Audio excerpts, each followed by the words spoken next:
Hello everyone, in this video we're taking a look at SuperTuxKart version 1.3.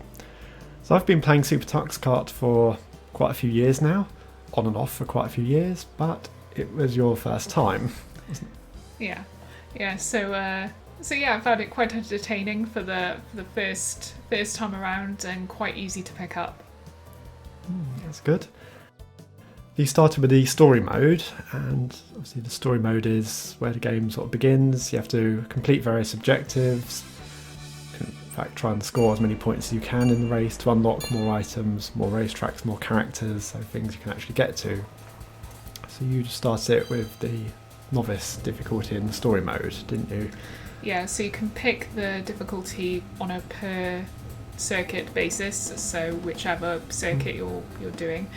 And yeah, so I started on novice just so I could get an idea of what each of the circuits was like, and in that all the AI players just basically leave you alone completely, and that's it's good in a sense of just getting to understand what the circuit looks like, but then it means that because I was playing it for the first time and I didn't know what all the power-ups actually did, it meant it was difficult to try them out on the other players if all the other players were like miles behind me. So yeah, I used the novice difficulty to get to know the circuit, and then I went up to intermediate, and on one or two of the circuits I managed to, after a couple of goes, succeed in winning the intermediate one as well. So yeah, I was quite happy with that. Yeah, I remember one of the early things you said though is you wanted a bit of a step between novice and intermediate, because I think the difficulty on these newer versions has increased compared to what it used to be. I think intermediate now is more like what experienced was a few years back. Yeah, they do definitely have more of the other players kind of having the power-ups and attacking you as you're going around. I personally didn't find it too bad. I mean, as I said, it took me a couple of goes on one lap in order to actually get first place, and you have to get first place in order to like get anything for any of the difficulties.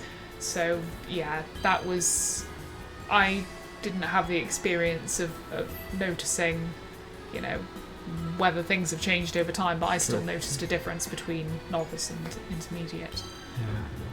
I think it's more essential to know the full mechanics of the game, and it does give you hints as you're like playing it, but I suppose with me I'm like, I've played this for years, I know everything, and yeah, apparently I don't, because yeah, things have changed over time, so actually that's a good point with it. The game has kind of kept a bit fresh in that sense, and there have been changes about the courses. Graphics have really improved over the years. But yeah, so in a way there are a lot of good things about it, and playing it in Linux, the install was really simple. This is the Snap version. Played on the Snap version on my computer, we did the Snap version on your computer, which is a bit lower performance than mine, but there's no difficulties really in running it. So once I got used to playing the story mode, we decided to play online so that we could essentially play against each other. So I was in my room, Quids was in his room, and we both joined the same online server. And this was a server that only had one bot player, or I think if you join us as a single player, there'll be two bots, or essentially there'll be as many bots to fill up to 3 players is what it seemed to be. And so we played opposite each other, and that was a bit of a laugh, being able to kind of try to get each other out of the race and push each other off the course. So yes, that was fun. Yeah, I did try a multiplayer game on my own. There was a server that was a bit more occupied than just the two of us. I didn't come last, but I was nowhere near the first half, so yeah. I expect there's a lot of people who have put in time playing this game and have really learnt it well. There were people there on the online, but it wasn't heaving compared to what you might find other games to be. But the inclusion of bots did help when the circuits were a little bit emptier.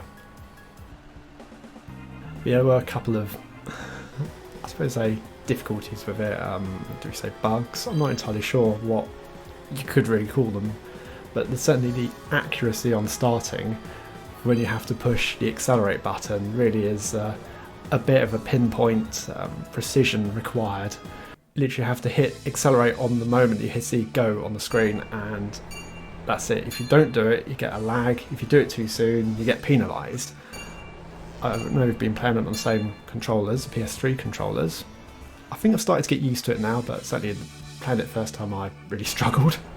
I think trying to get that at the right time is kind of like, if you're not thinking about it, then you'll get used to it, and then you tend to know the timing, and then probably if you start thinking about it too much, you'll end up going at the wrong time. True. Because if you press it a bit too early or too late, you're just stuck there for a split second. Yeah, and it can cost you.